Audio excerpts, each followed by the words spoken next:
G'day race fans, we move on to Mexico to the Autodromo Hermanos Rodriguez. I hope I didn't butcher it. If I did, I apologize in advance. Mate, bit of a tongue twister for me. I didn't think you were going to get it. I got it, nailed it. Took a few takes, but we got there in the end. Yeah. But it's great. We got a back-to-back weekend. Max Verstappen. Whoa, this could be a massive turning point in the season. Come on, Oscar, get it together. Mick, we're looking forward to this one. Yeah, man, it's going to be a good weekend, man. Max is the hunter, and we've seen what he can do when he's on the hunt. It's shaping up to be epic. We've got that super long run up to turn one. It's going to be another pinch point. It could be Austin all over again. The 2024 edition was won by Carlos Sainz for Ferrari, followed in with Lando Norris and Charles Leclerc. Max Verstappen, though, he is a five-time champion here, so you definitely can't count him out.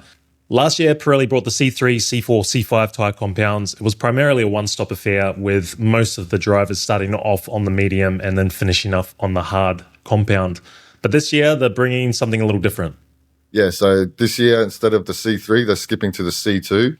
I guess they're trying to open up that strategic option of maybe pushing the race into a two-stop. I don't think it'll work. Depending on the soft tyre wear, when they do their soft tyre runs, they'll get a gauge. But I think we're probably going to see a one-stop. I don't see it going to a two-stop.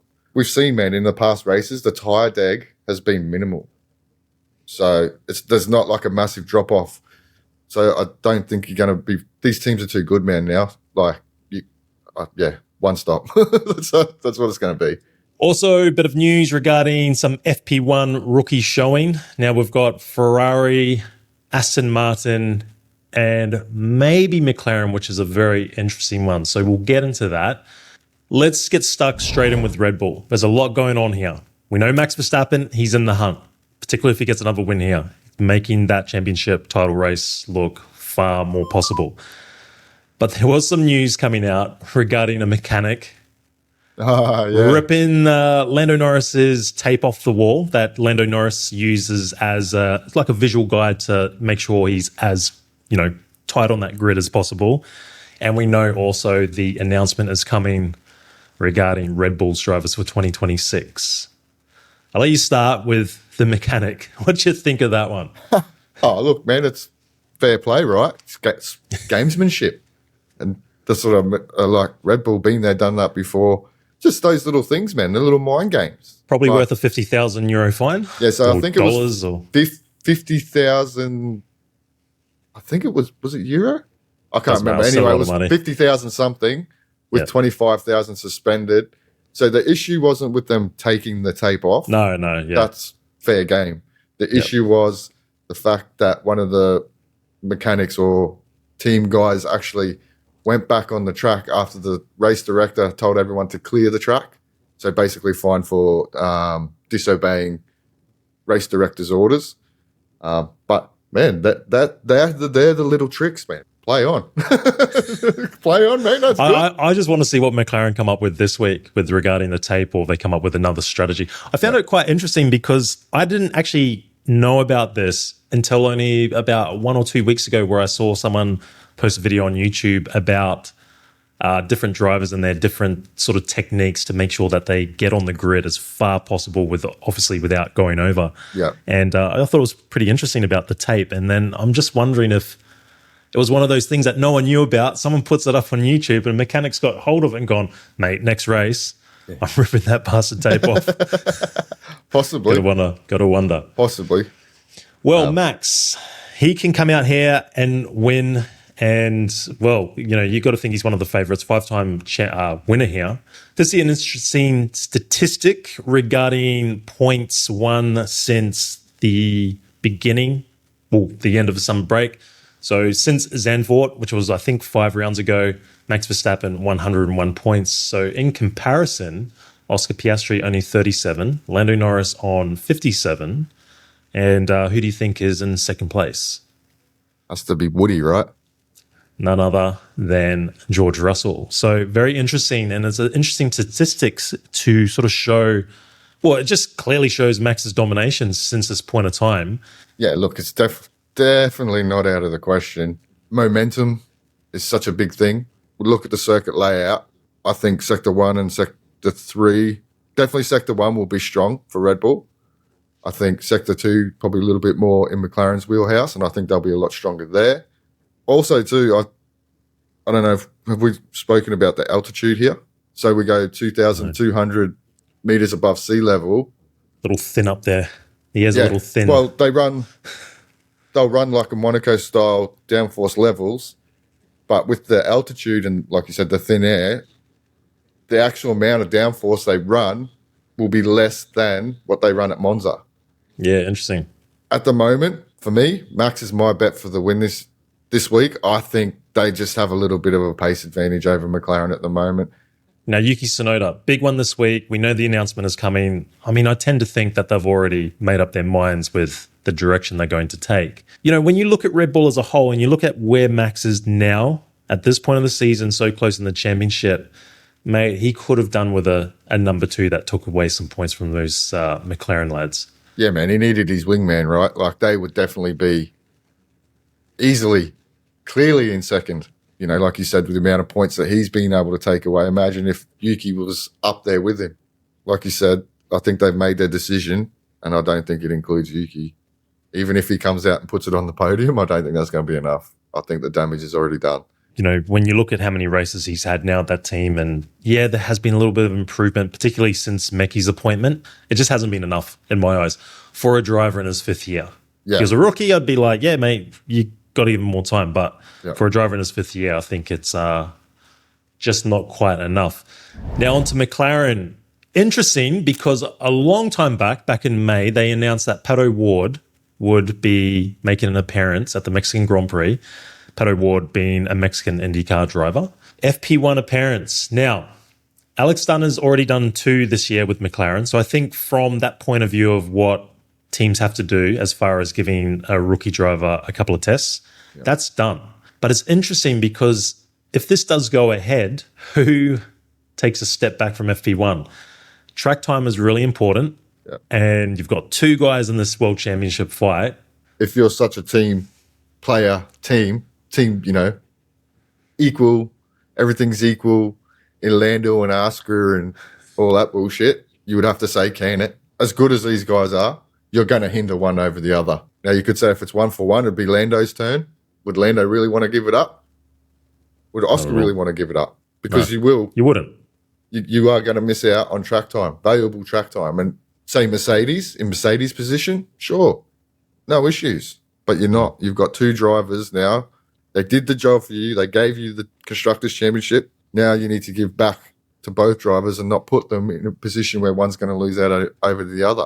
Because it hasn't been confirmed. It was just that there was news reported about it. They plan to do this. But whether they go through with it or not, at this point in time, there's been no confirmation. But it'll be interesting either way. Now, Oscar, he just really needs to take away some momentum from Lando because Lando is on the ascendancy right now.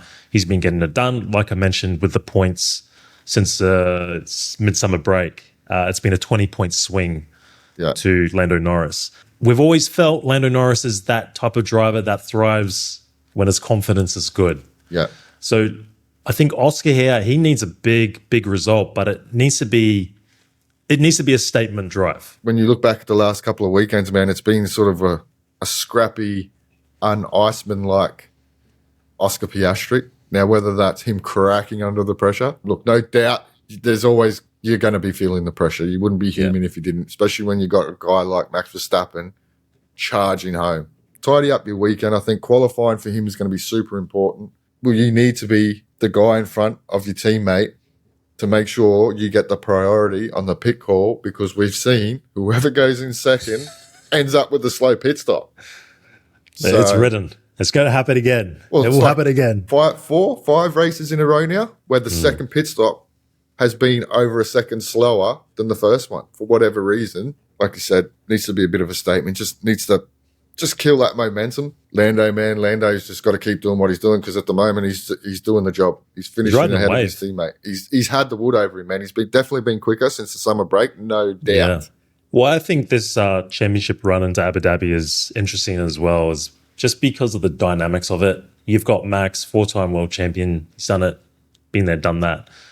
But because you've got 2 young guys with Oscar and Lando going for their first one, at the end of a regulation era, Yeah. Because we quite often do see, there are carryover, there is DNA that goes into the next car. We do see when there is a change of regulations, another team can just sort of pop up. I wonder if the pressure does get a little bit to Lando and Oscar with the sense of This could be their only shot. this may be the only shot for a long time, because there's no guarantee that McLaren comes out firing in the new reg era. Yeah, you would back it too, because it's got the Mercedes in the back, and if the rumors are true, that Mercedes power unit is great, but it's still going to rely on the whole package. But there must be a little inkling that, mate, our car may not be that competitive next year. This may be the only shot. And we have, we do see drivers throughout history that are exceptional drivers, just wrong place, wrong time, and never get that shot. I mean, Charles Leclerc, on the current grid. You look at him and you think, man, he's world championship material, fast enough, but just hasn't had the car. So this is where I think that it's an interesting dynamic, because I think Max comes into this with just like, this is awesome. I just want to come out here and hunt these guys down. But nothing to lose. Nothing to lose. If I can't get the job done, I'll be a bit disappointed, but I'm a 4-time world champion. Yeah. Right? And I like the way he's playing it off too, man. Like, yeah. What are your chances? 50-50. 50-50. Either win it or I don't. Yeah. And that, psychologically, to these other two boys, they're going, what? Yeah. Well, Like, this is kind of like, this is does the he thing. care or doesn't he care? I mean, look, he's competitive. He cares, but it's He's not going to let you know he cares. That's the thing, right? But it's also different. I just think he's been there, done that. And I truly believe a few races back, or few race weekends back, he'd come to his own senses, or he's found comfort that I'm probably not going to win this year. Yeah. And I think from him, his psychological side is, I want to see how these boys react, because they know, end of the regs, that car may not be as competitive next year. Yeah. This is could potentially be their only shot of winning a world championship of their career. Yeah. I mean, by saying 50-50, either I win or I don't, he's taken the pressure off himself, taken the pressure off the team, and just heaped it all on McLaren. We're starting to see the cracks, whether it's drivers or team. Well, all I can say is, Oscar, get it done this week, because he's stressing us out a little bit. Yeah, 100%. He needs it, but he needs to regardless. Like I think that is a no-brainer, and I think he will know within himself. You always say he needs to stop the rot, because at the moment it's growing pretty quickly. Starts this weekend, Oscar. Starts this weekend. Now, Ferrari, they'll be quite buoyant. Came off a pretty decent performance out last time in Austin. They'll probably take some confidence that Carlos was a winner here last year, and it was a double podium with Charles Leclerc as well. What do you think of their chances? Do you think they have hit the bottom and they're bouncing back? They're traditionally very good here, like you said. I think Charles has had a stack of podiums here. Then you've got Lewis, who was a previous winner here a couple of times. So you've got two drivers that go all right around here. What I don't want to see is them come out on Friday and absolutely kill it. And go backwards. And then go backwards. Yeah. We saw in Austin, they actually flipped it. Really awesome to see. You saw both drivers at the end of the weekend, rather than going, start off really good, we've got no idea. They actually felt like they had a bit of confidence going into Mexico. So keep in mind, FP1, I can't say his name for the life of me. Fuoco? Fuoco. Fuoco, yeah. Fuoco will be making an appearance. Yeah. Do we know? For FP1. For who? For who? Interesting. I'm not too sure on that. Yeah. I don't know if they've fully announced that. Let's see. But I actually think they will go well here. Yeah. I think they're going to be a bit of annoyance. Yeah, but if you go by my predictions, I thought they were going to be absolutely useless last time out, so maybe it's the opposite. Obviously, they want to see the end of the season quickly. Getting some good results here into the end of the season then just sets them up really good for 2026, because it will take a bit of pressure off Fred, take some pressure off the drivers. The outside noise will quieten down a little bit. Now, Mercedes think they'll be in the mix this week. George Russell, he's looking pretty good. Kimi will unfortunately missiled out by Sainz on last Sunday. Yep. But what do you think with Mercedes with that car? It's a hard, I just find it a bit of a hard one, just because of the way that you set up with high downforce. Yeah. Well, this is the thing, right? A team that has traditionally got good mechanical grip is going to excel. It's literally, they'll be running a Monaco setup. Even though you've got a Monaco wing setup, you're running about as much downforce or less than what you run in Monza. So you're really going to rely more on mechanical grip than you are aero. I actually think George Woody Russell, man, is going to be in the mix, especially on the one-lap stuff. Again, my only concern will be we have the hotter temperatures, say, on the Sunday. On the longer run, Are they still susceptible to the tyre issues that they have? I have a feeling they're getting on top of it. Yeah. It doesn't seem to be as extreme as it once was. Yeah, well, definitely. It's not as extreme as it was at the start of the season. Same with Red Bull. I think, they've figured it out. Cooling is going to be a massive issue here too. With the altitude, it's not so much of a power-sensitive circuit. It brings the field closer together in terms of power unit efficiency. Can't suck as much air in, so they're not, and being turbo cars, they like thick, cold air. The battle continues for P2 in the Constructors' Championship. It's close now. Super close. Like not much in it. Nothing. Yeah. Williams. What do you reckon? Williams is a funny one, man. I find them hard to pick. Yeah, at the moment. Still fighting for that P5 in the Constructors' Championship. Still have a pretty nice lead, but it's not big enough to be comfortable with. Look, I'm impressed with Carlos. You mentioned it even in the last video. He's got the handle of it. I still am intrigued by that little inter-team battle between them. If Carlos gets another good result here, race winner in Mexico as well, so we know he goes well here. Albon, Carlos, he's got to be feeling rivalry. the pressure, right? He's got to be feeling the pressure now. Like you said, Sainz, man, is full iron at the moment. Bit of bad luck in Austin, but had the P3 in the sprint race. They're a hard one because at tracks where you go, they should struggle, they've actually done better than expected. Albon needs just a tidy weekend, I think. Even if he can't beat Sainz, I think he just needs to get through the weekend just clean and tidy because he hasn't had one for the last few races. I've always thought he's a bit of a confidence driver. Loses confidence, he can definitely dig himself a hole. And it's like he's digging a little bit of a hole at the moment. I kind of feel would be a good weekend for him to get a good result. Carlos does beat him. It's just, stay close. Yeah. Stay clean. Exactly. Yeah. Stay close and clean. Yeah. I think, for his confidence, it's just a clean weekend. Now, speaking of clean, Racing Bulls. Big one again. Same thing. Same thing. They're very similar to Williams in that sense of the P5 constructors is very tight. They have been very inconsistent, getting both cars in a top 10 or point scoring position. Now, I'll start off with Liam. Just like Yuki, yes, big announcement, potentially a final weekend to properly lock things in. I think he did pretty well out in Austin. He'll be very disappointed. He was just outside the points of the sprint race and the feature race. It's so tight in the midfield. It's really hard to confidently say Racing Bulls are going to be fast here, but they tend to have good top end speed. Because of that, I am thinking they are going to do well, and I hope they do well. Isaac will just want to put last week behind him, and we know he does bounce back pretty well after a poor result or an accident. He wants to make sure he's clean this weekend. The midfield, right? It's so inconsistent between the teams. It's you rock up one. We thought they were going to be strong in Austin, and they didn't quite have the pace. It's the inconsistency of these middle teams. I think they should be probably better than they were in Austin here. Liam's side of the garage, probably a little bit more confidence coming into this weekend because he's been here before. So I think that will give him just that little edge over Hadjar. As of late, Liam's probably had the wood over him a little bit. So I think Hadjar he'll be frothing to get a good result here. Like you said, off the back of bad results, the mental toughness of the kid, he can certainly bounce back. And I think they will bounce back here. If they walk away this weekend without any points, it'll be a massive disappointment. Oh, I mean, even Austin's got to be a failure. Like that car, like I said, I think that car pace is very underrated.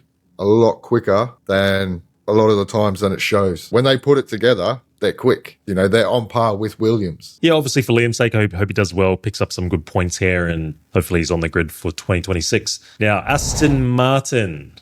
Fernando, he came out just recently regarding Austin, and he was just sort of lamenting the pace in the car. Stroll really needs to get his act together, though. He has his moments, and, you look at the point standing between Fernando and Lance. I think there's, 5 points in it? Yeah, not much. But, the points table doesn't always tell the whole story. But for Lance's sake, he needs to pull something out. To get back with his teammate. Felt like in Austin, though, in the feature race, he actually had stronger race pace. Race pace, if he was around with Alonso, he almost got back up to Alonso. Don't know how they're going to go here. Spa, they struggled. I think Monza, they struggled, right? Yeah. But that was with low downforce setups. And now we go to a track which is so odd with the altitude, but then running high downforce setups. Yeah. It's weird. I'm just going to be a wall rider on this one. And 50-50, baby. Yeah, 50-50. Max Verstappen, can you win it? 50-50. Yeah, exactly. Can Aston Martin get in the points this weekend? Or 50-50. Yeah, no, yeah, exactly. I'm with you, man. 50-50. But who knows? We've seen Alonso pull things out of the bag. Yeah, they could be sniffing around the 10 again. Just a little sniff. Just a little. That's about all it is. Sniff it's just the a little gearbox. sniff. Just a little faint sniff. But that's all you need in Formula One, right? And that's it. Haas, you reckon they're in for a sniff? I mean, Ollie, mate, out last time, he was feisty, showed good pace. To be honest, it's really about Esteban. Ocon has just not been showing enough lately, and being the more experienced driver, the team leader, he needs to show a lot more because that focus of that team will start to shift to the bear man. The bear man. Ocon side of the garage, man, from Friday, just needs all the processes and everything to be 100% perfect. I don't know how they're going to go because they brought that floor upgrade in the modified brake ducts in Austin. We saw it from Ollie's side. The car was decent. It'll be interesting to see if that can convert to here in Mexico. If it can, no reason why they couldn't be in the points. I'm reverting to the trends, mate. Yeah. Points last time out, no points this week. Done. Well, Next. Yeah, that's the safe option. Stay. The green machine. The green machine. Hulkenberg. He's woken up. He's awoken. Got his podium in Silverstone, then just went into pure vacation mode. It was well earned. But I think his bosses came back to him and said, mate, you got to get back on the horse. Yeah. Bring back that Hulk efficiency. And he did that out in Austin. He needed that because old Gabby on the other side, the Rook, was absolutely annihilating them, particularly when it came to qualifying. Yeah. And the good thing for Hulk is that he got the job done in 2 qualifying sessions last week. Sauber they were quick, man. Hulk was quick out in Austin. I've got him for points here, man. I think that car's good, man. Yeah, I think this is big for Hulkenberg just to make sure that he I think he can finish the season as well. Yeah, I think he'll be fine. I think he's got the momentum on his side, man. Like you said, Austin last time out and in Singapore, he was pretty strong there too compared to his teammate. Gabby just needs, I think, qualifying, man. I think he needs a clean qualifying. I think that's where that sort of hurt him in the last few race meetings. I believe that car's good enough for points every weekend. Well, a team that's looking to get higher, Alpine. Wait, they're stuck on terra firma, well and truly. Well, the interesting thing was what happened last week out with Franco just, if your team orders, I'm just going for it. And there were some recent reports or headlines that I did see that Alpine wasn't so, let's say, happy about that. Same time, man, you're fighting for your career. But then, you got to think like Colapinto. It's like, mate, my sponsor's on the rear wing this week, which was the big highlight. What is it? Mercado Libre, I think it is. Yeah, I think so. I think that's one of Colapinto's personal sponsors. Yeah. For whatever reason, if you look back at their past results here, it's been one of their stronger tracks. For whatever reason, I think the altitude helps them as well because it's not such a power unit sensitive track. So that brings the field back to them a little bit. Gasly, like we said, he was starting to get frustrated with the way that the team had gone about the processes and the way they'd gone about the whole weekend, and he really wanted to tidy that up. And he felt like they did that in Austin. Franco's side of the garage, man, like you said, sponsor on the back, mate. You're fighting for your career.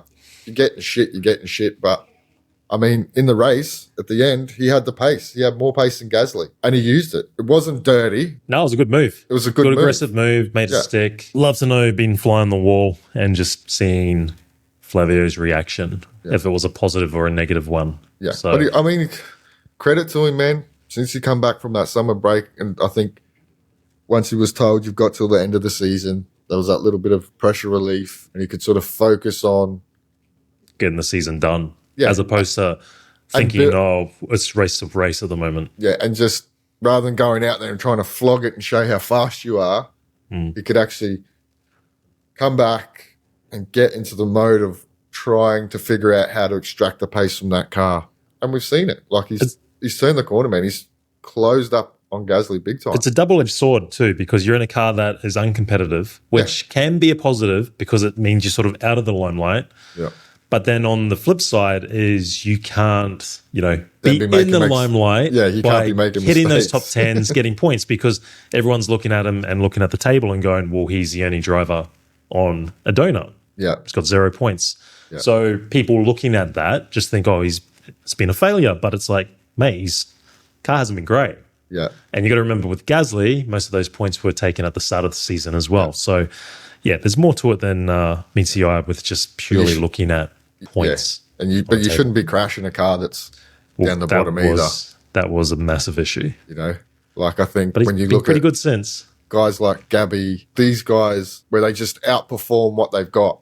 Yeah, and then pretty consistent. And consistent, right? And they're clean. Colapinto's fast. He's got to do it consistently and do it cleanly. Problem is he's been consistently hitting walls. That's the thing. But he's been pretty good since, like you said, midsummer break. He's definitely cleaned things up and he's been far more competitive. So it'll be, look, I don't know. I'm really 50-50 on him for next year. I just don't know. Yeah, I'm the same.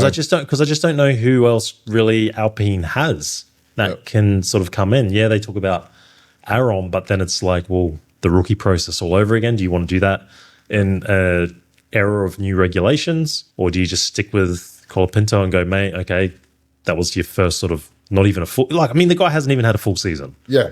And a proper preseason and everything like that. So maybe that's just what he needs. All the reports coming out of Alpine is that they're going to be in a title fight next year. So wouldn't you stick with continuity? Yeah, you'd think so. So anyway, the weekend, a little bit easier this week with just having the one race. So from a prediction point of view, makes things so much more simpler. Yeah. Dominicali, if he comes out and starts like throwing sprint races at every weekend, mate, I'm just like hanging up the microphone. Too much work, too much going on there. Too much. So hard to keep up. All right, who you got? Who's your podium? First off, who's on pole, and then who have you got? Top three. I don't want to say it. That's the thing. I don't want to say it, but I just feel like so much momentum behind Max at the moment. He's hard. He's going to be so hard to stop. So I think Max on pole. Max is going to win. The other two spots on the podium, man, is going to be hard because I really think George and Charles are going to make it really hard for those guys at the front. I'm going to go with Hopium and go Oscar for second and George in third. Where's Lando? Fourth. Okay. I think he's going to have a bad qualifying. Okay. I think Oscar's going to come out, put a number down, and that's going to pop the pressure back on him, and I don't think he's going to be able to do it. Yeah, I don't think I'm much different to you. I think Max is riding high, pole position. Yeah. I'm very similar in a way with, I think Charles. Yeah, man. Something about Charles, man. Charles. So I'm going with, Max in P1, Charles Leclerc P2, and Lewis Hamilton P3. Yes, boy. I think Hamilton's going to pick up his first podium for Ferrari. That'd be as so far good. as, feature races. Yeah, that'll be so good. Especially if Charles gets in front and starts on the soft tyres and gets into that corner in second, the bottle. Yeah, I think it'll be 4 and 5, Piastri and Lando. Yeah. But just even thinking about it, I'm thinking, where's George? But so love to know who's your smooth brain and who's the dark horse. Well, I suppose Stroll had his day in the sun last week. He has his day in the sun quite often, mate. He's a pretty good bet. I'm going to go with Yuki to continue the trend of another DNF, and that will be the final straw for young Yuki Tsunoda. Harsh. And my top performer is George Woody Russell, man. I really think him and Leclerc are going to be a pain in the butt this weekend. Yeah, my smooth brain moment this week where I think someone's going to get it drastically wrong is Ocon. Yeah. Pressure. And I think the guy that's going to outperform is, I think Carlos. Yep. I think Carlos is going to go really well here. I mean, you can't go against it, man. He's showing at the moment, even when we expect the car not to be good, he's good. And like you said, man, he's flying high, so that's not a bad shout at all. Not a bad shout. Well, looking forward to it because we're getting to that part of the season now where it's just every little moment could be that turning point moment. We're heading to the crescendo part of the season. Exactly. And where we get to Abu Dhabi and we start going, when we look back a few races, it was that moment that changed the championship dynamic. Yep. So I feel we're there. We're getting very close to that particular moment. Any final thoughts? No, man. I think turn one with that long run into that turn one, and it's another pinch point. Austin version 2. Yeah, I think we might see some more fireworks, and just with the altitude, there's a couple of teams that struggle with overheat, like the heat. So it'd be interesting to see how they go. Are we going to get a 2-stop? Probably not. Be nice if we did, but I don't think so. The pressure on the Red Bull impending decision coming up, I think that's going to be quite an interesting talking point, I guess you could say. Yeah. Look, we know the battle between Oscar and Lando and all the McLaren shit. Sick of talking about it now. I think Max is just going to keep popping them off, man, race by race. At the moment, that's the way it's looking. And Oscar to stop the rot. Please, man. Please.